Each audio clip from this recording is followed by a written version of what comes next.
Hello. Guess it's Hi. working. Thanks for joining us here today. My name's Kathy Gruber. I've had the fortunate experience of being with people as they've died or who are in the dying process. I volunteer with the UVM hospice program, working in the community and at the McClure Miller Respite House. And spending time with those who are dying, I've seen the amazing hospice services that are offered and how they can help the patient and ease the burden for the family during the transition. And this is why I'm excited to have Dr. Nancy Long and Annie Meredith Mitchell joining us today. Dr. Nancy Long is the medical director at the UVM Home Health and Hospice Program, formerly known as the VNA of Chittenden and Grand Isle counties, and which include the McClure Miller Respite House. She's also an associate professor of family medicine on the faculty of Larner College of Medicine. Dr. Long has been a hospice physician for more than 20 years, serving in hospice programs in Massachusetts, Rhode Island, and Hawaii. Annie Meredith Mitchell is the Hospice and Palliative Care Program Director of the UVM Home Health and Hospice. Her early career was spent as a registered nurse, where she supported hundreds of families through the transitions that come with serious illness and end of life. After spending over 20 years raising her family on the remote garden island of Kauai, Hawaii, she returned in 2023 to the Northeast to take her current position. So please join me in giving a warm welcome to Dr. Nancy Long and Annie Meredith Mitchell.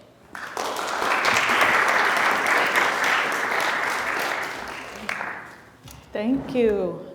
Can everybody hear me okay? Yes? A little, okay. It's such an honor to be here. Thank you to Kathy and to all of you for inviting us, and thank you for choosing to spend some of your time this afternoon with us. If there's one thing that doing this work and being with people at this time in their life help us understand is how precious time is, and so we are grateful to you for choosing to spend some of your time. It's not a coincidence that we both came from Kauai, and so we did work together in hospice care there as well. And both of us, in our own ways, are sort of expats returning to our roots in New England. I'm going to give you a little bit more background on myself, and then spend a little time talking about hospice care, have lots of time for questions and answers, and Annie's going to help with all of that. First of all, I want to say that when I come to a room like this, I recognize right away that there's a tremendous amount of wisdom, experience, grief, knowledge, care, intelligence sitting in the room with us. And I also recognize that there's probably a lot of other people in the unseen world also sitting with us. You know, the people who perhaps brought your interest around to hospice, as is true with all of us.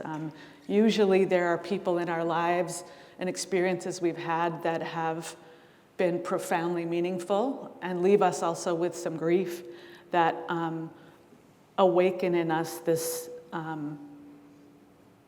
desire to lean in and learn more. As Kathy mentioned, I've been doing hospice work as a physician for more than 20 years now. I started out in a program in Massachusetts that's kind of very much like the program here, where it's a long legacy program in a community that had both hospice and home health, and started doing hospice work then, worked also in Rhode Island, and then moved to Maui for 10 years. We built a hospice house there and worked in hospice care there, and then 3 years in Kauai. And then just last week, I celebrated my 3rd anniversary of moving back here to Vermont. And when I say back here, I'm not originally from here, but I'm one of those people who went to UVM when I was 18, and Bernie Sanders was mayor, and worked up in the islands in Burton Island in the summer, and I just fell in love with Vermont. And then when I saw this opportunity open up that included hospice work with a wonderful hospice team in a wonderful community and some teaching at the college, it just felt like the right place to spend what is likely to be the last chapter of my working life in a really caring community in a beautiful place. And it has worked out. You know, I didn't really realize that I was dropping into a hospice program that what was sort of formed, molded, shaped, and grown from the community, and with people who were kind of like rock stars in the hospice world, like people who were really connected with the origins of hospice care, the parts of hospice care that resonate most strongly with me, the people who visioned and built the Vermont Respite House that's later the McClure-Miller Respite House, were all really deeply rooted in the hospice movement, which we'll talk a little bit more about. And I think despite all the changes that are part of our world in healthcare everywhere, changes in names, changes in structures, those cords and threads that are woven down into those roots are still alive and well. And so I've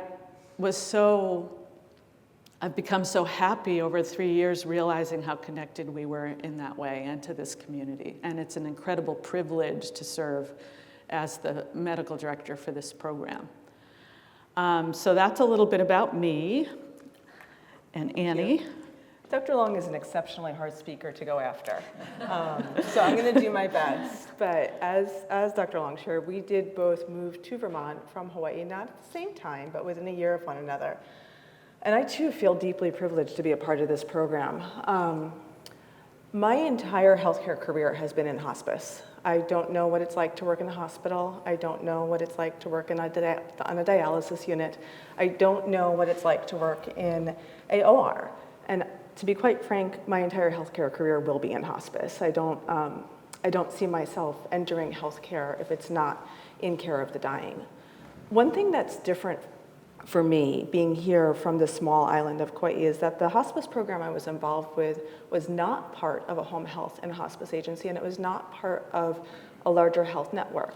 So as I've entered this program that's part of a bigger system, that's interwoven, as Dr. Long said, with the history and foundation and roots of hospice in the state of Vermont, in New England, across the US, I feel deeply driven to pull what I knew from this small, independent, grassroots, volunteer-driven, nonprofit organization and bring out the best of our hospice, which is still relatively small, nonprofit, grassroots in its origins, and volunteer-driven, and make sure that our community sees that value for exactly what it is.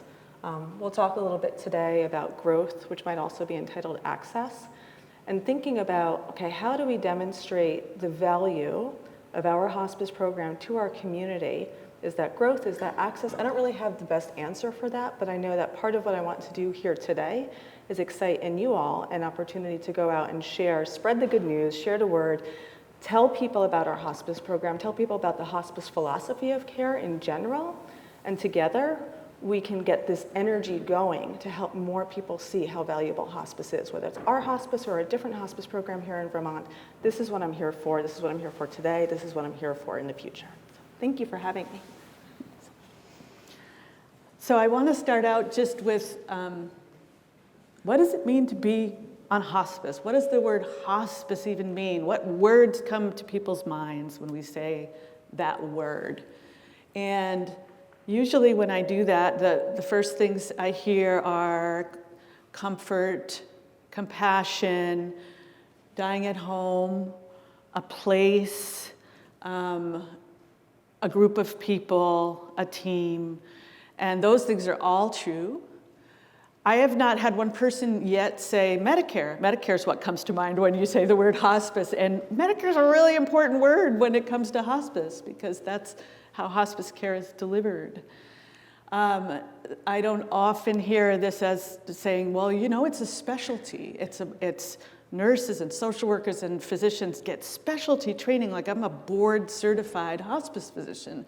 And a lot of the even my colleagues in medicine don't understand that there's a whole skill set, specialized skill set for meeting the needs of people who are very sick, because most people who are dying are very sick, and we leave that out sometimes when we think about it.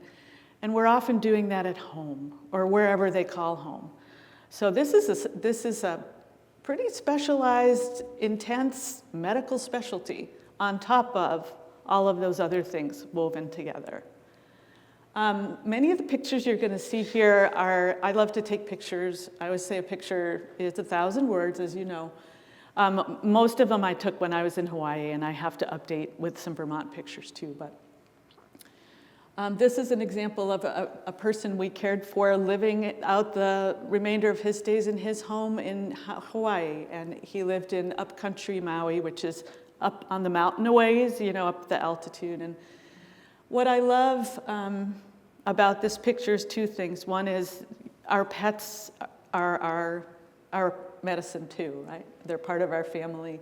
And so for people who are dying and want to be at home, sometimes one of the biggest benefits of that is their pets and their people and their kids kids can all be around them. The other thing I love about this picture is it reminds me, this gentleman is a veteran. And when you think about people who are dying in this country over the last 20 years that I've been a hospice physician, more than a quarter of them are veterans. And he happened to be a very proud veteran of the 442nd Division, which you may not have heard about much here in this part of the country, but whenever we heard it, we paused. This was the group of soldiers of Japanese ancestry from Hawaii who served in World War II, and as you can probably imagine, didn't always get the most respectful treatment, and yet were incredibly stood out in terms of their valor, their skills, etc., and have been recognized in the years subsequent to that. So that's always just my chance to give a shout out and education about the 442nd, remarkable group of people. And I don't know why that didn't go forward. Let's see, here. There. But Medicare, healthcare, medical specialty place aside, what we're talking about with hospice care is we're talking about taking care of people when they're dying and taking care of their families as they do that and providing grief and bereavement support afterwards for people who are grieving their loved one. And when I talk to hospice to medical students, I ask people to go through this exercise with me, which I think is really helpful. And you all will have a remarkably different, probably more to think about than the students I talk to. But when you think about your life, and you imagine perhaps even the very first time you were in the same room with the body of a person who had died, or at a funeral, or not at a funeral, or saw a movie, like what was your first experience of death, of being with a person who had died? What have you learned about death and dying? Where did you learn it? Especially in our early life, how did I learn it? Did I learn it from books? Did I learn it from my family? Did I learn it from school? Did I learn it from watching the adults around me and noticing what they were and were not saying or doing? And did it work for you? Or is it working for you? And I think it's a really valuable thing to do is to pause for a moment and think, what were my early experiences? For example, when my grandparents died, I think in particular of my grandfather, they would come to our house once a week and give us music lessons, and they were very much a part of my life when I was growing up. And when my grandfather died, and I was here at UVM going to school, my parents decided for me that it was too much trouble to come home, and kind of said, no big deal. And no big deal was kind of what I learned about dying and grieving. And you don't have a lot of other reference points. Like many of you may remember the times where children weren't even allowed into a hospital room, and people may have been dying in a hospital. We have our family background, our cultural background, our religious background, and many other sources of information about what's normal. And Annie and I had the wonderful opportunity to live and practice hospice care in a place that was a richly diverse mix of cultures. And in the cultures that were prevalent in Hawaii, kids were everywhere. I mean, I went to so many funerals and calling hours and whatever, and the children were everywhere, or the children were in the room. And it was so different from what I experienced growing up. And I thought, these kids are going to grow up kind of different, where they'd write a note or pick a bouquet of flowers and put it into Grandma's pocket after she had died when we bathed and dressed her and anointed her, for example. And so I always think it's a really important exercise to kind of think about, what did I learn? And what we see in the hospice work we do, and you all know this, I'm sure too, doesn't look a whole lot like movies and TV. Starting to get a little bit different now, but 10 or 20 years ago, I never saw anything on television or in the movies that looked like what my day-to-day work looked like. This is Charlie. Charlie was a man who lived in Maui, and he taught me the difference between being homeless and choosing to live outdoors. And he chose to live outdoors, and he picked up cans along the main road, and so we all kind of knew who he was. And when he became ill with prostate cancer, a community member took him in. And Charlie was an incredible artist, and he painted that picture he's holding probably 2 weeks before he died. And it told me that each flower represented a different person on our team, on our hospice team, who'd been visiting him. Including the strings you see, we had a volunteer who'd play the harp and go to people's homes. And so to me, it's just this remarkable illustration of how a body can be dying and a spirit can be well.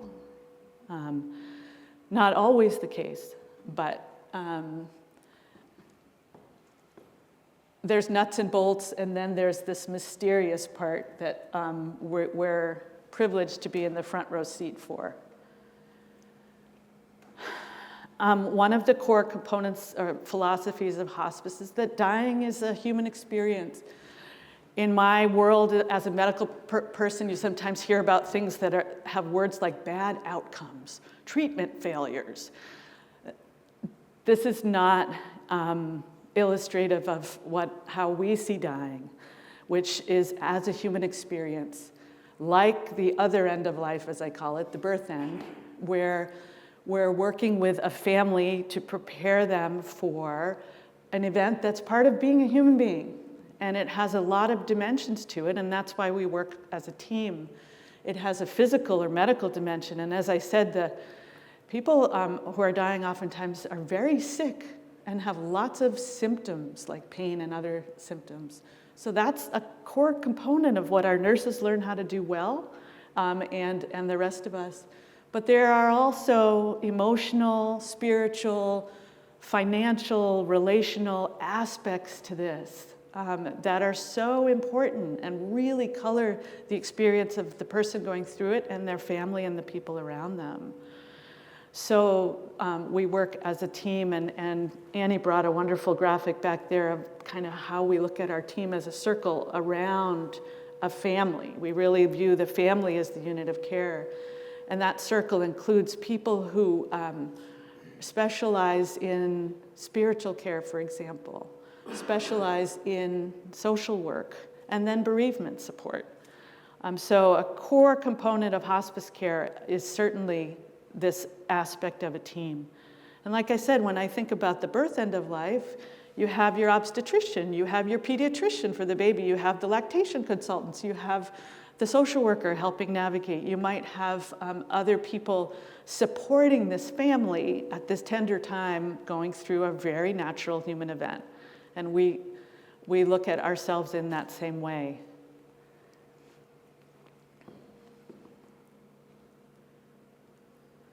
I should probably say something about that picture, huh? That's Rose, and Rose lived in Hawaii too. She originally was from France, and that's her husband, and Rose had cancer. And Rose was able to sort of embrace this part of her life, as you can see, because she's sitting in the back of our hearse. You know, sometimes there can be joy and happiness, and sometimes there isn't. And again, part of being human, right? It's not all roses and unicorns for lots of people. There can be some really challenging things to navigate through. But sometimes people and the people around them are able to see this as another kind of birth, and maybe even look forward to what's beyond. A little bit about the history of hospice care. You may know some of this already, but Dame Cicely Saunders is considered by most to be kind of the founder of the modern hospice movement. And Dame Saunders was from England. She worked as a social worker, nurse, and I think later as a physician. She founded St. Christopher's Hospice, which is kind of considered the birthplace of the modern hospice movement. And basically, Dame Saunders kind of pioneered after World War II in Europe, so much suffering, but pioneered this idea of that suffering and pain are not the same thing, but that suffering has different dimensions. These different dimensions I mentioned that are not just physical pain, but the suffering of why is this happening to me? How can I still be a mother if I'm this sick? You know, what will my family do when I'm not here? What does this all mean? And all of those dimensions, and kind of wove that in to how this medical care was going to be, made into a system and part of the healthcare system. Elizabeth Kubler-Ross is also a really big name in the world of hospice care and the history of hospice. Dr. Kubler-Ross was from Switzerland, and she would do this radical thing where, you know, I don't know if you remember sort of pictures or movies of medical schools back in the day where there'd be a couple of men in front and then these tiers of seats, the theater or the operating theater. Sometimes they'd even do surgery like that. But she would bring dying people in and talk to them in front of this whole group of physicians or people becoming physicians, which was at that time just radical, just to sort of give the dying person a voice, explore with them what this was like, what their experience of being the recipient of healthcare was like, and all of that. There was this sort of, as medical care in the West got more technical, and there were more things that could be done to prolong people's lives, even when their bodies were very ill, such as life support systems and CPR and really important, wonderful things like cancer treatments, et cetera. There was this sort of swing, and people were spending the last parts of their lives in the hospital, and this sort of medicalization of death. And the vast majority of people were not dying at home. And along comes, you know, the 1960s and these social movements around civil rights and women's rights. And the hospice movement was another one of those movements, saying, you know what? We're going to take this home. This is ours. This is human. And guess who wasn't leading that? Physicians. It was nurses and social workers and pastors and forward-thinking people who created a kind of grassroots movement to sort of question this and say, you know what? When I talk to most people and I say, if you can imagine, as hard as it is, your own dying, where would you want to be? What would you want that to look like? And people, the majority of people say, I would like to be in my own home surrounded by people who love me. And so out of that comes this, well, how do we make that happen? How do we reclaim that? And that's where the hospice movement comes in. In 1983, under Ronald Reagan, believe it or not, the Medicare hospice benefit was signed into law. And what the Medicare hospice benefit is a systematic way of paying for this care within the medical system and within Medicare. And the vast majority of people who receive hospice care and hospice services are Medicare recipients, because most of them, thank goodness, are 65 or older. Medicare also cares for people with disabilities. But hospice care, actually, we take care of even children and people of any age. And so many private insurances and Medicaid plans and everything structured their hospice benefit in the same way Medicare did. So we sort of talk about it and provide it all the same. Even for people who don't have any insurance coverage, we provide the same thing. And out of, woven into that benefit were these threads from Kubler-Ross and others that said, hey, you need to have a team. That team needs to include physicians, nurses, social workers, spiritual support, volunteers. Radical. We have to show them that we provide at least 5% of our care by volunteers, hands-on care, not just folding paper, which is important too, but hands-on care, and bereavement support. So any hospice program that is Medicare certified, and most are, not all, has to have all of those things.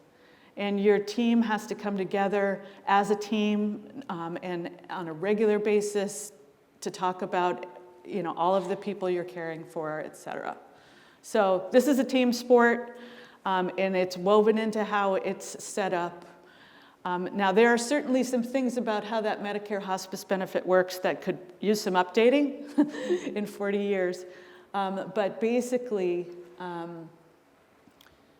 big picture, Medicare, when a person elects their Medicare hospice benefit, they say, I'm choosing this in lieu of Medicare Part A, which is their hospital coverage. I'm pretty much done with what hospital care has to offer. I'm focusing on symptom management, comfort support, and staying in my home setting, whether that's your own home or an assisted living or nursing home setting, but my home setting. And I'm going to choose this branch of my Medicare benefit, and we'll talk in a little bit about what all comes with that, which is a lot more than a lot of people realize. But before that, I'm going to pause because the story didn't stop in 1983, and you probably all know that. But really, the theme of the story of hospice care in the United States since then is growth, growth, growth, growth. And so I'm going to ask Annie to share with you a little bit of where we are now, both in our country and in our state. Thanks. So this might sound a little bit like dry facts and figures, but I think there's a way to really incorporate some of these facts and figures into how we think about ourselves. Dr. Long has a fact up here. 50.75% of Medicare beneficiaries in 2019 equals 1.61 million people. In 2023, 52% of Medicare decedents, these are people who had Medicare at the time that they died, received hospice care in their last year of life. That's across the United States. What that means is that almost half of the people who may have been hospice eligible because they died did not receive their hospice benefit. In Vermont, it was only 47%. So more than half of Vermonters who might be hospice eligible aren't getting hospice care in their last year of life. When we look at that broken down by age, right, the biggest population of individuals who receive hospice care are over 84 years old. Who in this room, I mean, if you're comfortable, raising your hand is over 84 years old? Okay. So if you're under 84 years old, but over 65 years old, somewhere between 2/3 of your cohort, your peers, when they die, and 1/2 of your cohort and peers when they die, don't get their hospice benefit. Or if they do get their hospice benefit, on average, it's only for a couple of months. Median length of stay is a few weeks. This is a benefit that's entitled to people for at least 6 months, if not longer. If somebody comes onto hospice care, we do a very thorough assessment. I'm a good nurse. I do a very thorough assessment. I have never once found an expiration date on anybody's body. So we do the best we can. Dr. Long does the best she can to say, based on the illness that I'm seeing, the set of diagnoses that this person has, what we know about what their trajectory has looked like, right? How are they functioning? How are they eating? How are they feeling? We expect that if their illness takes its usual course, they will likely die within the next 6 months, but sometimes we're wrong. Sometimes 3 months roll around and, okay, this person's still with us. They might have slowed down a little bit, but they're still with us. 3 months later, they've slowed down a little bit more, but they're still with us. 3 months later, they might have slowed down a little bit more, but they're still with us. Longest hospice patient who I ever had the privilege to work with was with us for 3 years. I had a patient, she wasn't my patient, but back in Hawaii, I had the opportunity to go visit with somebody in their home. And I had to call her doctor and say, I don't think she's hospice eligible. I don't think she's going to die in the next 6 months. And her doctor said to me, but she's 103 years old. I said, I know, but I don't think she's going to die in the next 6 months. 3 years later, I went out and reevaluated this patient, and I said, I don't think she's going to die in the next 6 months. 2 years later, we signed this woman onto hospice care. She celebrated her 109th birthday with us. She did die eventually. There's so many more things I could say about this. One of the things that she always shared is the reason that she lived so long is because she never got married and she never had kids. It's too late for me, but maybe for some of you folks in this room, it's not too late. My point with all of this is that we're talking about the quality of human life, right? We're not talking about, okay, what does it look like? How much morphine did we give? Right? What did the last 6 days, 6 minutes, 6 hours look like? That is important too. But the photos that Dr. Long shared, right? Those are people who are living. Those are people who are making a choice. You pointed out choice. Choice to me is the most crucial element of this conversation. What I feel like I am seeing as we grow, and there's all this talk about profit hospice, nonprofit hospice, and right, is it growth, is it quality, is it this, is it that, is it to adjust statistics, where's the money, et cetera. At the very core of this is the concept, as Dr. Long said, that this is a human experience. Raise your hand if you're in this room and you're going to die. Do we have 100%? Okay. Raise your hand if you're in this room and you have advanced healthcare directives. Have advanced healthcare directives. Okay, keep it up. This is good. This is really good. Raise your hand if you're in this room, keep it up, if you have advanced healthcare directives and you've talked to people who love you about those directives. Ooh, you guys are really good. What if you have a decision to make, right? Does your decision about whether or not you want CPR mean that you want second or third line chemotherapy? Do you know? Have you thought about it? Yeah, I haven't either. But I'm going to put my hand down now because I can't keep it up honestly anymore. Where I would like to see our community go is to a place where the specialty of hospice care is recognized, as Dr. Long said, interdisciplinary, highly educated like you are, like we are, deeply caring, skilled professionals who provide a service that people like you, like me, like Dr. Long, when the time comes, can choose. Right? And the time will come again and again and again where we need to say, as we get older, as we face our illnesses, our aging, our diagnoses, our comorbidities, do I want my life to look like this, treatment-directed care? Or do I want my life to look like this? What does each decision mean for me? So for me, does treatment-directed care mean the majority of my time is spent going back and forth to a lab and a doctor's office and a hospital and increasing ER visits, more medications, more pills? That's okay. I sound a little disparaging and I apologize. It's just because it sounds hard to me because I'm not there yet. But it might sound right to me at the time. Or do I want to give this a try and then make another choice? So I've moved away from statistics. I'm sorry. Oh, it's fine. I guess my point to the 53% of Vermonters who died without their hospice benefit in 2023, if I could go back to them and connect with them a year before their death, and we're excluding the minority of people in this context who die suddenly and unexpectedly, because most of us don't. Most of us die after a long, progressive, worsening illness. If I could go back to them in the year before they died, the one tip I would give them is you are going to have so many choices. Maybe it's 2 years before, and 2 years before they die, you're going to have so many choices, so many opportunities to ask yourself, what do I want my life to look like? And that's, I mean, if nothing else, please take that away today. At some point, we will all be in this room one of the people who gets to choose, most of us will be one of the people who gets to choose, do I want hospice or do I want this type of care? Do I want hospice or do I want this type of care? So please start thinking about it now, right? Tell your people, this is the most important part, tell your people. I've been with many patient family members, daughters just like me, who are holding advanced healthcare directives that say, you know, no CPR, no tube feeding, no this, no that, and they're like, I don't know what to do, right? Like, it's right there, right?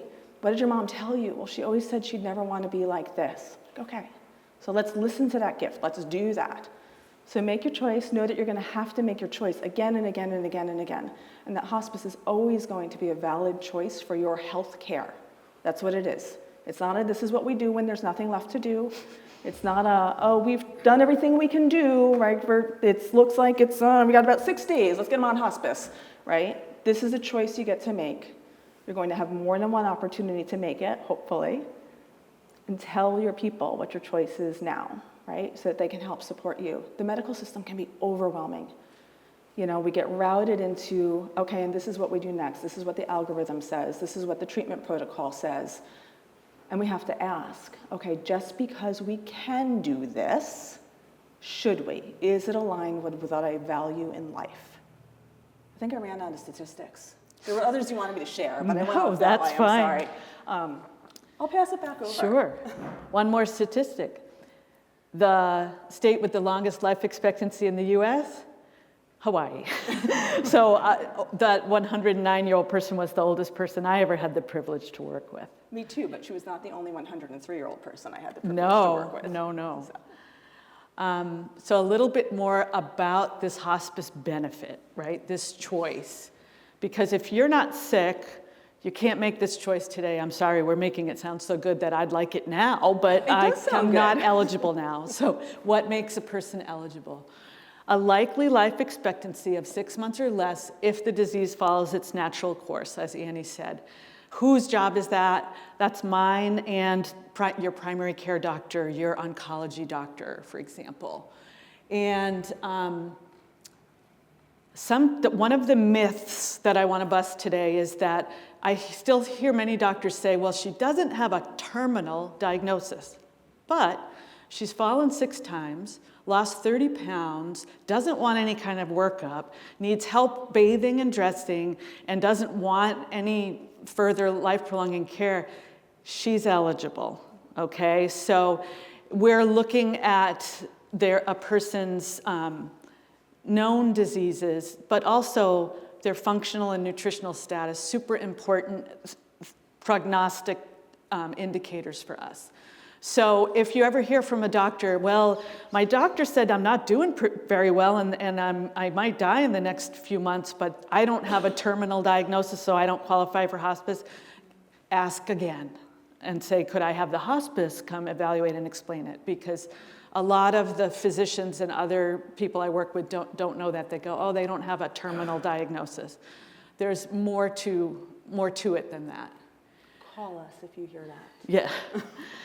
Also, a person has to make this choice. In other words, have a desire and acceptance of comfort-directed care.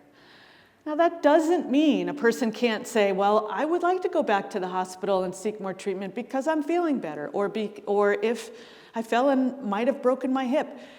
People can change their minds, and we also navigate through some of those decisions with unexpected things that come up. But generally speaking, when I say I would like to enroll in hospice, I'm saying I want my care focused on home and comfort for the most part. Here's another myth, though. People think, oh, hospice comes in, they stop all of your other medicines, I can't take my vitamin C anymore, and I can't see my own doctor anymore. Not true. Still a myth, but not true. We look at everything, medicines and other things, through the lens of, in a person with a limited life expectancy, is this still beneficial? Or is this potentially causing more harm than good? When a person's body is sick and they've lost a lot of weight, they might not need that blood pressure pill anymore. And that blood pressure pill might be making them feel sick and not better. So we're going to look really closely at everything a person is doing or taking and decide with them what makes sense. you don't really need that cholesterol pill anymore if you're likely to live for 3 more months. And it's very individual. So the hospice plan of care that I come up with for Annie's mother might look really different from someone else. It's individualized, based on goals and values. I've met people with medications who say things like, I started taking this medicine when my son told me it was a good idea, and I've sworn to him I'll take it every day. And so stopping it makes me feel like I'm disappointing my son. Like, that's a conversation. And lordy, do we have a conversation about opioids now, right? Because there's scarcely a family who hasn't been touched by the accidental or otherwise death of a person from opioids. And so when I say, hey, I think morphine might be a good idea for treating your pain and shortness of breath, full stop, until we talk a little bit more about what that's meant for you in your life. Because what a change there has been in the last 20 years that I've been doing this. Same with HIV/AIDS. I've met people who had to take 36 pills a day when they were keeping their HIV and AIDS under control, and said to me when they started hospice care, don't give me any pills. I am done with pills, because that's been what my life's been about. So, a take home here is just really to question, if you hear things, well, hospice doesn't do this or hospice does do that, call us and we'll help navigate that. But again, any age, any diagnosis or combination, people used to think cancer and AIDS, no. All diagnoses, all ages, sometimes kids, and you sign on or elect your hospice benefit in these, what they call benefit periods. So 3 months, and then continue. But we won't get lost in the weeds. I see hands. I just had one question. Do any of the specifics you're speaking of apply only in Vermont or certain states, or is this all federal? It's federal. Now, that being said, hospices come in all shapes and sizes, as I say. And so some of them are part of large healthcare organizations, and some of them are freestanding independent, and some of them have a hospice residence like we do at the McClure Miller Respite House. And some of them are faith-based, and some of them, so they come in many shapes and sizes. We have 10 hospice programs in Vermont, and here in Vermont, there's an agreement that we sort of do it by county. So in these 2 counties where we are, there's us, which is the UVM Health Network Hospice Program, and there's BIATA. BIATA Hospice is a national hospice program. If we were in Franklin County, it would be Franklin County, for example, the home health and hospice. If we were in California, there are over 2,000 hospice programs in California, and there are different rules. So one important thing about states is it's really wonderful to live in a state like Vermont or Hawaii that is what's called a certificate of need state, so that if a healthcare agency comes in and says, we want to set up shop, you have to demonstrate an unmet need. In California and Arizona and Texas, no. So I could just go myself, open a hospice program. And there have been some real sad situations in hospice care, as in all parts of healthcare and business and society, where people were doing things for the wrong reasons. And that is part of the story too. And it makes people, I would say, like us, particularly sad, because to see something you believe so passionately in also be tainted with other motives, it can be heartbreaking.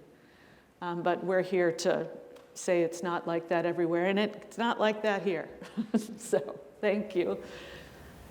Numbers confuse me. Could you go back on one slide about the 30-day, 60-day, and then there was in other words, you can't use it up, and I don't understand that. Sure. Yes. In the beginning, when the Medicare hospice benefit was created, they said you could use up your 6 months. Guess what happened? People got discharged from care. And doctors said, you know what, I'm not sure if it's time yet. And people got referred very late or not at all. So then they revised it and they said, we're going to do this in periods. in 3-month periods at first, and then 2-month periods. And as long as it's still true that a person likely has that life expectancy of 6 months or less, they remain eligible. And so, yes, we have people like Jimmy Carter, thank you, Jimmy Carter, who was receiving hospice care with cancer in his brain, right, for over a year. And you know, you don't get in trouble if you don't die already. In fact, when people are at home and their focus is on hospice care and they've got this incredible skilled group of people supporting them, they often live longer and better than they would without it, which really surprises some of my doctor friends when they say, oh, this person's not ready to give up. They want to live as long as possible. They're not ready for hospice. I said, well, I'm probably their girl then, because they're probably going to live longer and better if they focus this at home and in the hands of, with a skilled supportive team. I've never heard you use that doctor voice before. So I get to diss doctors because I am one, right? Real quick, because I want to leave more time for questions. With this hospice benefit come 3 big buckets of things, as I call them. First bucket is people. Nurses, social workers, physicians, nurses, aides, spiritual care, bereavement volunteers. That's our team in Hawaii. On Halloween, we didn't look like that every day. This is my favorite for Vermont. Our vegan chaplain dressed as a cow. I don't think you're in that picture. I'm not in that picture. We're fun, that's the thing too. We don't walk around all like, oh, everyone's gonna die all the time. We have a great time. The other big bucket number 2, stuff, equipment and supplies. So with your hospice benefit, to your home comes things that you need only if you want them. We're not gonna just show up with a truck the day we meet you, all of us dressed like that with all this stuff. But if an electric bed would make you more comfortable and your care easier, that's coming. Oxygen, without having to jump through hoops. If oxygen makes you feel better, oxygen comes. Walkers, wheelchairs, bedside commodes, incontinence supplies, wound care supplies, etc. So people, and the people includes probably most importantly, a nurse on call, 24/7, 365, who's going to come to your house, even if it's 3 o'clock in the morning and you live on Camel's Hump, and support you and your family. Doesn't mean we have lights and sirens. Doesn't mean you don't talk to a nurse first on the phone, but 24/7 availability of nursing support. Which feels like a huge safety net when people are sick and you call and it says, if you're sick, call 911. The last thing you want to do, right? Because going to the emergency room is so hard. So that nursing support at night is especially important. And the third big bundle is meds. And so we become responsible for the medicines for symptoms, the medicines for your underlying conditions. We work with a specialty pharmacy that will deliver to your home. And we're, you know, in the realm of the physical, we're pretty good at symptom management. So we can even do things like run an infusion in your home if you need pain medicine for that. This is a picture of a nurse I worked with named Palm. She's from Thailand, and the person she's got her arm around is a woman we cared for, also from Thailand. And all of these 3 buckets of things bring comfort, but people probably bring the most comfort. And this reminds me that, you know, when there's something extremely comforting about a person who speaks your own language, especially when you're sick. So in living in Hawaii, there were lots of people who spoke lots of languages. In fact, the team I worked on at one point, we had at least 11 languages covered in the room we were in. So people from the Philippines and people speaking Hawaiian. And our program in Kauai was the only program where we could truly provide hospice services in the Hawaiian language, which was almost obliterated. And it's really come back in a beautiful way.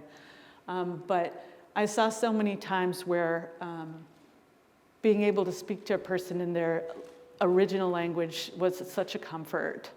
And it's a dream of mine in our communities here with a lot of people newly to this country in different languages and different cultures, that we start to hire people who come from those same languages and cultures, and people can be a little bit less afraid. Because for some people, this idea of dying at home is something they've never seen before. It would seem extremely strange where they came from. And then there's a lot of other people who've arrived here where death has been associated with lots of trauma. And so, those things are also part of the story. I really would be doing you all a disservice if I didn't at least mention that when we're talking about caring for people at this time of their life, the grief is in the room with us all the time. As people much smarter than me have said, grief is the flip side of the coin of love. So where there's love, there's grief. And so again, that same exercise, like what in your life have you learned about grief, especially in your early life? And how have you learned it? We're steeped in a culture where, in my working life, it's sort of like, well, we'll give you 3 days off, and then you're supposed to be okay. My mom died at home before I went to medical school. I didn't know what hospice was. I didn't know what to ask for. Nobody mentioned it. She was a stubborn Irish woman of Irish descent from Massachusetts who was like, I am not going back to the hospital. She was the age I am right now. And so if we had known that we could have chosen this, we would have, because it was exactly what she wanted. And yet I just sort of stumbled my way through it with my dad. And there could have been so much more comfort if I had known what to ask for. And guess what? That wasn't 1948. That was 1993 in Massachusetts, not that long ago. So people still don't know. This is a traditional Japanese cemetery in Hawaii. For many of you, I didn't know a lot about Hawaii when I moved there. People of Japanese ancestry have been living in Hawaii for 6, 7, 8, 9 generations. And so each culture has its own burial traditions and other factors. So again, we're not alone in our dying. We're part of a community. I'm going to stop here for questions, but this is something I try to stress with our medical students, is that dying people and their families are important. They tend to be a little invisible in hospital settings, and hospice is specialized, person-centered, individualized care provided by a team of skilled professionals for people who are likely in their final months of life, provided wherever you call home. And it's inclusive of the bereaved. So we walk this line where we're medical providers and a legit part of the healthcare system, and we're also, as one of the mission statements of one of the programs I worked with, we're stewards of a sacred trust. We're stewards of our community's respect of elderhood and dying and bereavement. And we take that really seriously as well. So I hope that's a flavor. We have some time for questions. Again, if you or your people around you are needing hospice care, you have a choice, hospice care in general, and then which program. You should know that you can choose which program here in our counties. I would urge you to choose the UVM program, formerly the VNA, in part because we have the option of the respite house, and in part because I think we're the best, but you can tell that I think that. And so, if you're ever not presented with a choice, please ask for a choice. And the one other thing I'd say is some words that might be helpful, because I'm sure it may not come as a huge surprise to you that some physicians and nurses and others have a little bit of a hard time talking about this or bringing it up, especially if they've known you for a long time, sometimes.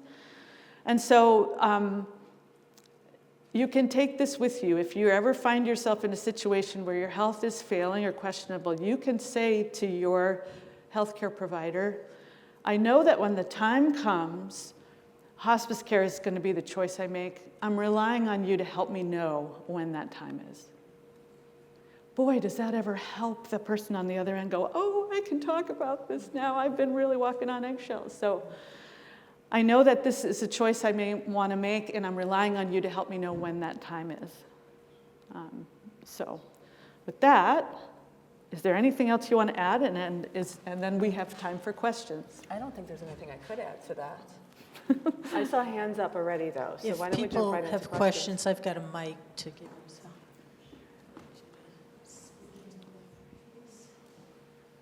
The only thing I want to add is that on that, I've been through hospice with family members, and to me, there's a fourth leg on that stool, and that is when the person dies, hospice is also there to help you figure out what's next with the body.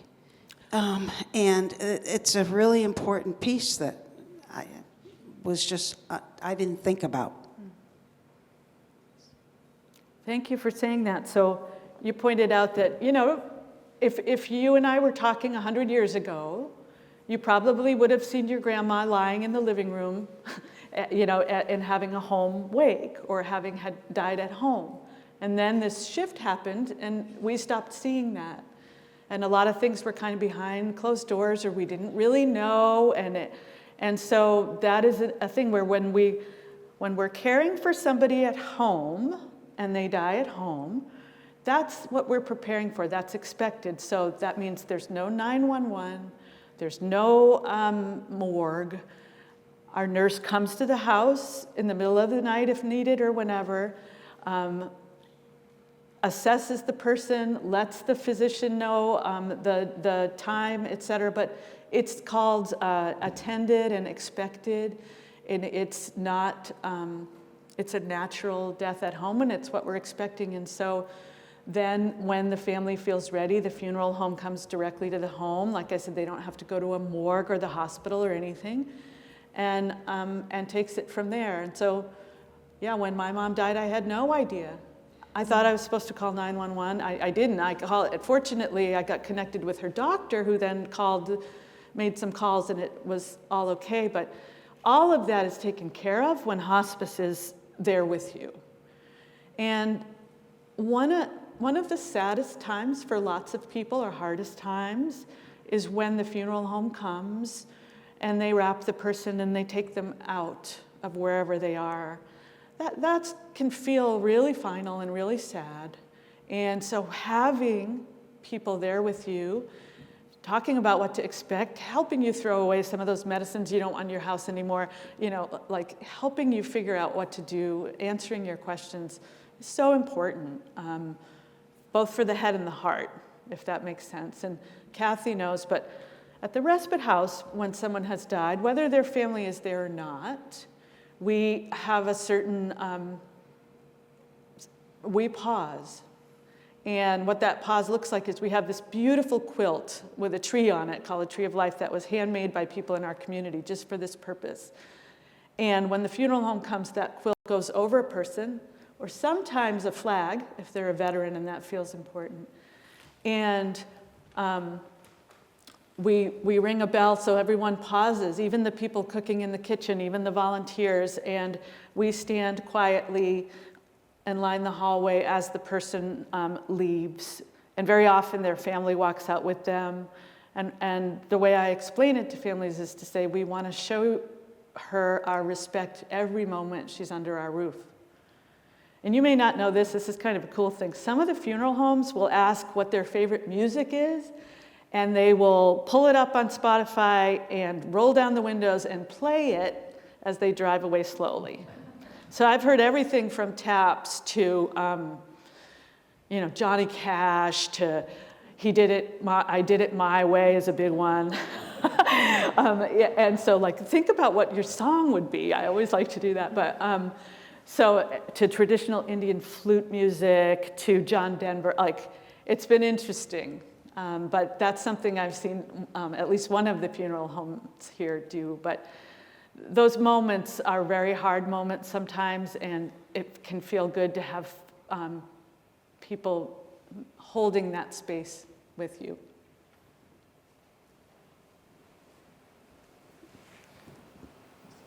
Thank you. Some people have some confusion between hospice at home and hospice, the benefit, the hospice at home versus hospice in like the Miller. The respite house. Right. Would you like to hear a little bit more about that? Okay. You, please, Sure. yeah. So, as Dr. Long described, hospice is a benefit that's it's essentially prescribed or described by Medicare. It's for care for people who we believe are in their last 6 months of life, who are interested in focusing on relieving their symptoms and making the most of their last period of life rather than aggressively pursuing life-prolonging interventions. I think we all know that. There are different levels of hospice care. So some people receive what we call routine home care, which is care wherever they call home. That might be their house. It might be a skilled nursing facility or a memory care facility, an assisted living facility. And the nurse makes visits typically at least once a week. The rest of the team comes in on a routine basis, and we come in as needed. As people get closer and closer to dying, many times, not all of the time, the intensity of their symptoms and their symptom management needs kicks up a little bit, and we find that we need to make more frequent visits. We need to increase the number of interventions that we're providing, medications and other treatments. Sometimes we need to stay in the house, right? So maybe it's a nurse, an aide, and a social worker who are taking turns, and they're there for hours at a time. That is called continuous home care. When people hit a point of care where their needs require continuous home care, we are very, very fortunate in the state of Vermont here that we have the McClure-Miller Respite House, where people can be moved, if they choose to be, into the McClure-Miller Respite House for what's called general inpatient level of care, which means, hey, this is super intense at the home. It makes a lot more sense to have access to the skills and technology that we need in the McClure-Miller Respite House, and that's frequently something that we see often just in the last few weeks of life as opposed to months. Other people do sometimes need care in the respite house despite the fact that they don't have that high acuity level of care. These people can receive routine home care, but they're choosing to live in the respite house, much like somebody might choose to live in a skilled nursing facility, a long-term care, or a memory care facility. So that's rarer, that's more rare, primarily because what the respite house does so exquisitely and exceptionally well, right, is that very high acuity symptom management need. And it's important that we have space to bring people in who need that care, because if we can't do it there, where do we do it, right? But there are occasionally people who are at the respite house for a much longer period of time than those last few weeks because they don't have anywhere else that they can receive their hospice care. So I hope that answers your question.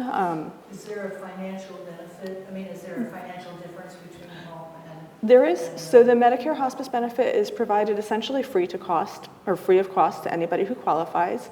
Medicare says that we can charge like a $5 or a $3 copay for medications. I've never seen a hospice program that actually does that. So think of it as free care. If a person needs that general inpatient level of care, which means they have to be in the respite house in order to get their care, they have to be in this high acuity skilled nursing setting in order to get their hospice care, then at that time, the hospice benefit covers the daily rate for that facility residency, but only for that day. And then if it's needed for another day, they cover it for that day, and they cover it for that day. The Medicare hospice benefit is otherwise not written to include room and board. So if a person chooses to make a nursing home or a memory care facility or the respite house the place where they live while they receive hospice care, if they only need routine hospice care, there are daily rates associated with that at the respite house.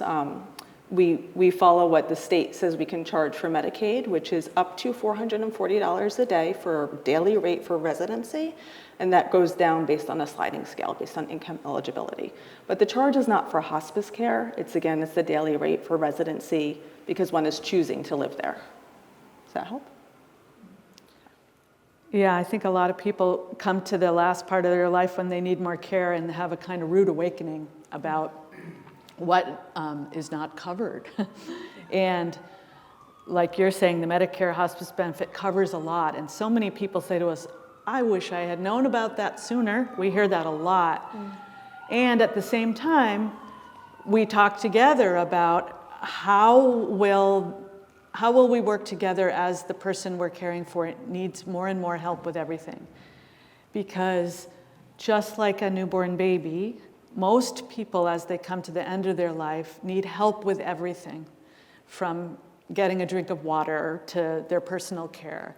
And so it's partnership, and we have to think about how we're going to care for a person through all those stages.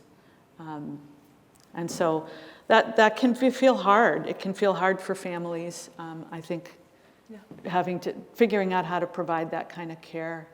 Again, I think we live in a time and a place that hasn't built that in all that well.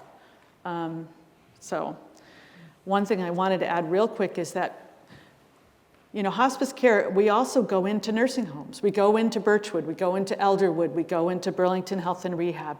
And people sometimes would say, well, why? There's a whole team of nurses and others there. And the why, a couple things. One is, again, think of this as a right that you have wherever you live. And that's how I think about it. And then also, sometimes people at that stage of life need much more than what the team there is able to give. And the much more often is outside the nursing part. It might be Kathy doing Reiki, and it might be our Noyana singers bringing music, and it might be the volunteer disciplines, the social work support, the spiritual care support, the nursing disciplines working together, but those non-nursing supports that aren't always part of nursing home care or aren't always specialized to people who are in that stage of things are really important. And my quick little poster blurb on that is, I don't know if any of you remember, but it was probably around early 2000s, and there's this big news story that broke about this cat at a nursing home in Rhode Island, Oscar, and this cat would go and lay on the beds of people in the dementia unit shortly before they died and sort of had this sixth sense about this. And I happened to work in that place in that time. My hospice program gave Oscar an honorary team membership. But the calls were coming in from all over the world, from the Today Show, from other countries about this. And the physician I was working with at the time, Joan, who had testified in Congress and written, bigwig. She never got so many calls in her life, and I remember I was covering her team so she could take the calls. But I loved how she answered it, because she said, "Isn't it nice, that the people at this stage are living in a place where they have a warm, affectionate being with them with intuition who understands this?" And she said, "And wouldn't it be nice if they all had a nurse?" And really explaining that, people who are dying, these are the skills that hospice teams have, that hospice nurses and others have, this intuition, this affection, this human connection that was illustrated by this cat, but we all have, So I was fortunate to see that happen around me too.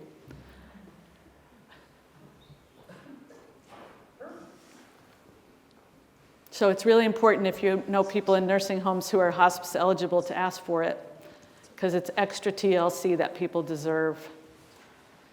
My question is, if someone wants to die at home and there's a limited number of family to help support that person, what are the options for hiring, or how do we get extra help in there? I mean, especially with staffing shortages being what they are and stuff like that. Yeah, I think that lands right in the crux of the question that was asked before, right, about the cost of the respite house. And what Dr. Long was saying is that there's, in our society, not just here in Vermont, but nationally, there is a huge gap in understanding that somewhere in between birth and health and well-being and aging and hospitalization and rehabilitation and dying at home, there's this missing part of care. So hospice eligible or not, right? I think in order to specifically answer your question about what are your options, I would need to get you a list of private hire caregivers. And really it does come down to individuals who have financially planned for hiring private hire caregivers. Some commercial insurance plans and some Medicaid plans might have benefits to help support some of that. Long-term care at home is potentially a benefit that's available through Medicaid, depending on what state that you're in. But really the best answer I can give to what options there are is that it may vary depending on your location. You talked about the availability of staffing, that's correct. It's definitely going to vary depending on your financial position, unfortunately. And that the best thing you can do to figure that out, right, what's right for you, is start thinking about it now. Who's going to take care of me when I can't take care of myself? One of the rules that we've often used as kind of a litmus test for can somebody receive care in their home setting without other caregivers present, right, is, well, if there's a fire, can you get out of the house by yourself, right? And I think that's a good question we can ask ourselves, right? What do I do if I get to a point, because in all likelihood we all will, where I can't get out of my house by myself if there's a fire? What are my plans? Some people choose assisted living. Some people choose places like Wake Robin, which is like a life plan community. I'm sure there are others. I just don't know the names of them. But it's an individual question that we all, I believe, need to answer for ourselves. And like our advanced directives, talk to our families and talk to our people about. And some people make bad decisions, and they have the right to do that too sometimes. I mean, you all know, like, I can come up with the best plan, but sometimes people are like, I don't want people coming into my house. I hear that in Vermont a lot and everywhere. What I have seen in other places too is, and I'm saying it here because I could see it here, is like some innovative community building around caregiving for groups of people who maybe need it, who don't have their children or whatever.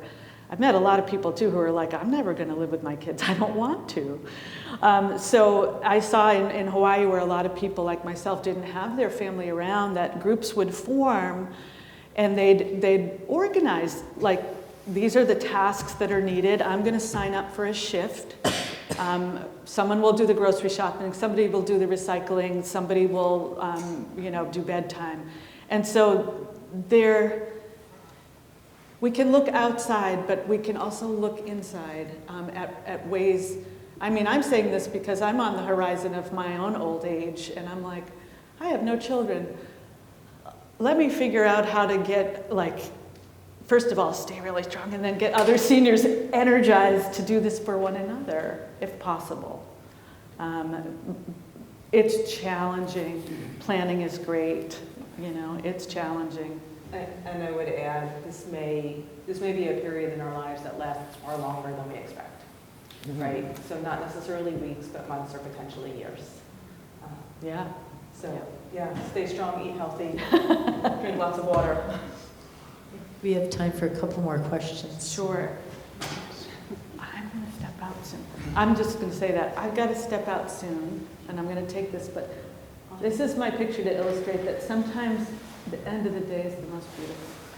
And that's looking off the west side of Kauai. And I'm going to leave you in the good hands of Annie to answer more questions, but thank you again for your time.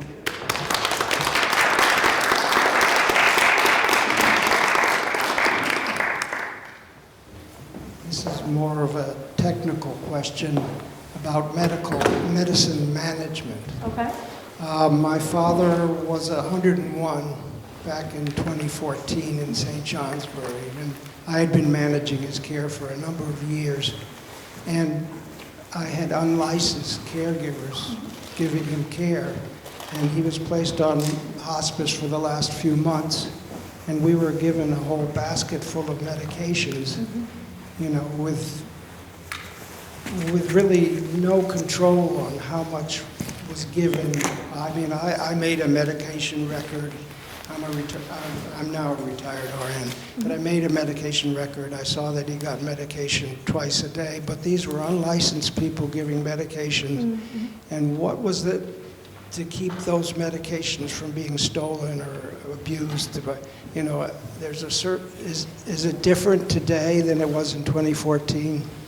From For home care, no. I would say that the people who provide the hands-on care, whether it's medication administration or bathing, when you are receiving hospice care or when a loved one is receiving hospice care in their homes, it's about that unit, that family unit, which might involve friends and neighbors. It might involve hired caregivers, unlicensed. And what I used to tell people, clients, when they were looking at, I need to form a caregiving network for my loved one, right? I have my mom, she lives at me, but I work 6 hours a day. What happens then? Is that if you're reaching out to friends, neighbors, and potentially strangers on a hired caregiver list, you need to interview people like you're hiring an employee. Certainly there are agencies that provide for hire caregivers where I would imagine there's a background check and a liability check and things like that. But that's up to the individual to choose to use that agency and hire that caregiver. The single best thing I can say that might make a difference for somebody in a situation of hiring strangers to come into their home, and licensed or unlicensed, right? People make bad choices. But if you're hiring somebody to come into your home, or if you're caring for somebody, or if you're making a decision of any kind, one thing I have learned again and again and again as a nurse and as an RN, I think you're going to relate to this, is trust your gut. If you bring somebody into your home, no matter how well you know them, and you're leaving somebody vulnerable with them for whom they are responsible, trust your gut. If your gut tells you this is not the right choice, listen to it. Any decision I've ever made that I regret making is one that if I think back, I'm like, ooh, I knew better. But there isn't a change since 2014. Yeah. Other questions? Yes? Could you explain the difference between hospice and palliative care? Well, I brought this handy dandy board with me. I love that you asked that question. So palliative care is a type of care that is intended to both treat and prevent suffering. Right? Palliative care can be issued at any time in a person's life. I've said a few times, I think every human being should have a palliative care team assigned to them at the time of conception. And I say that because I had a difficult pregnancy, right? And I would have loved to have had a palliative care team helping manage my symptoms of hypertension and diabetes and nausea and all of the things. I probably wouldn't have needed them for quite some time now. But then when I've been sick, I could have used them again, maybe to help me navigate some decision-making treatments, maybe to just be that listening voice on a phone to say, hey, I'm not sure that this medication is doing what I think it's supposed to do, or I could really stand to talk with a social worker right now, so ideally palliative care is also interdisciplinary. And hospice care is a type of palliative care. It's very specialized. It's for people who have, as we said, a life expectancy that we imagine is going to be within 6 months or less, and they're choosing to focus all of their care on their quality of life and their symptom management, and forego receiving aggressive or life-prolonging treatments. People who are receiving palliative care that is not hospice care might concurrently be receiving life-prolonging treatments. For example, they might be undergoing chemotherapy at the same time that they're getting this interdisciplinary care to help manage, prevent, and treat suffering. One of the differences as well is that, as Dr. Long talked about hospice care being a Medicare benefit, right? It's written, it's prescribed. It would take an act of Congress. It takes an act of Congress to change the Medicare hospice benefit. Palliative care being a type of care, but not a prescribed benefit, might look different from place to place. So in our community that's centered around UVMMC, right, up in Colchester, Burlington area, there's a primary palliative care service in the hospital, and there's an outpatient palliative care program that's mostly physician-driven. In other places that I've been and lived and worked, palliative care is something that's provided by a hospice, and it looks almost just like hospice, but it's for a really limited amount of time. Sometimes different insurance providers, it could be a Medicare Advantage plan, it could be a commercial plan, might say this is our palliative care program. It can be called supportive care or concurrent care. But there's not one consistent theme other than preventing and treating suffering. Does that help? Yes. Okay. It was a really good question. This talks about it more, but I didn't read it, so I don't know exactly what it says. I went on my own. Are there other questions? Yes. Actually, are there circumstances in which, are there circumstances in which McClure House would be an appropriate setting for a person, but you don't have room? Yes. Yep. All the time. And can you give me an example of what might happen in that situation? And I'm thinking of somebody who wanted to pass away at home with the level of care required for them because they didn't have a network and or financial resources to stay home. Yeah, that's a really hard situation. So for anybody who didn't hear, the question was around what if somebody needs care at the McClure Miller Respite House? They need it, not just they want it. Right, but there isn't space. And we do run into that from time to time. Space can look like all of our beds are full, or we're having a staffing crisis, and even though not all of our beds are full, we can't safely take care of another person here. So if that person is already on our hospice program, ideally we're able to initiate that continuous care benefit, where we have more nurses, social workers, aides, kind of round the clock in the home care setting. Hopefully this is not for more than 8 or 10 or 12 hours, something like that, and then we're able to bring that person into the respite house as quickly as possible. If that person is not on our hospice program, they may choose, and this is a choice, to go to the hospital, where it gets a little bit complicated. We're currently working with UVMMC to initiate something that's called a general inpatient level of care contract. So for people who are in the hospital and can't get to the respite house as quickly as we want them to, maybe it's 12 hours, maybe it's 48 hours. If they still need that level of care, we're able to start their hospice benefit there and transfer them. But the home care setting, right, where somebody's alone, in crisis, and doesn't have a place to go, that's one of the hardest challenges that we face. And it is why sometimes we choose to say, okay, hospital, we're going to ask you to keep this person who should be at the respite house, but we're going to ask you to keep them there for one more day because we have somebody who's out in the community who needs to be here. And the reality is if we don't give the one bed that we have today to that person, they're going to end up in the hospital too, right? So it's constantly a negotiation of where does the resource make the biggest difference? So there's really no protocol you have to do? Every single day, we make a call based on who needs what. Where does the resource make the biggest difference? And not just to one individual, but where does the resource make the biggest difference to our community as a whole? So sometimes that might even mean that there's a patient on Biata's hospice service, right? And they're out in our community. They live in Colchester, they live in Burlington, they live in Richmond. And they need to come to the respite house before somebody else, because if they don't, guess what? They're back in the hospital.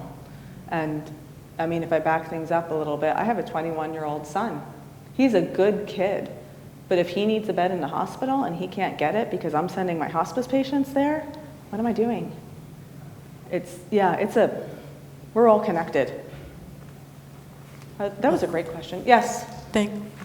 This will be the last question, okay? Thank you for timekeeping, Kathy. If one were in hospice care at McClure VNA, well, no longer VNA, if they were in hospice care, could they choose to have medically assisted suicide? If they chose that, would they have to go home to the hospital, do it there? All good questions. So the terminology that we use is called medical aid in dying. We don't use the word suicide anymore. It used to be called physician-assisted suicide. And medical aid in dying, for anybody who doesn't know, is a process which is legal in the state of Vermont and other states, but not across the country nationally, where individuals who have a terminal illness can work with whatever their state protocol is to be prescribed medications that when taken by their own hand are intended to be lethal. This is different than euthanasia, which is not legal anywhere in the country. For our hospice program, we never deny anybody their legal right to participate in medical aid in dying, but we do not prescribe those medications ourselves. And if somebody does choose to participate in medical aid in dying, what we do, if that person is at the McClure Miller Respite House, is support them through the process up to the point where they're actually taking those lethal medications. For that, that's not something that we allow to happen at the McClure Miller Respite House, and they would have to have a different setup arranged. So let's say they're at McClure Miller Respite House. They're making their plans, they're working through their physician visits, they've had the medications prescribed and delivered to a family member's house, and now they're moving to that family member's house for their day of ingestion, as we call it. Yep, happy to help. Well, thanks so much, Annie. And We're super out of time. I didn't realize that, so I'll pack up my stuff and run out of there.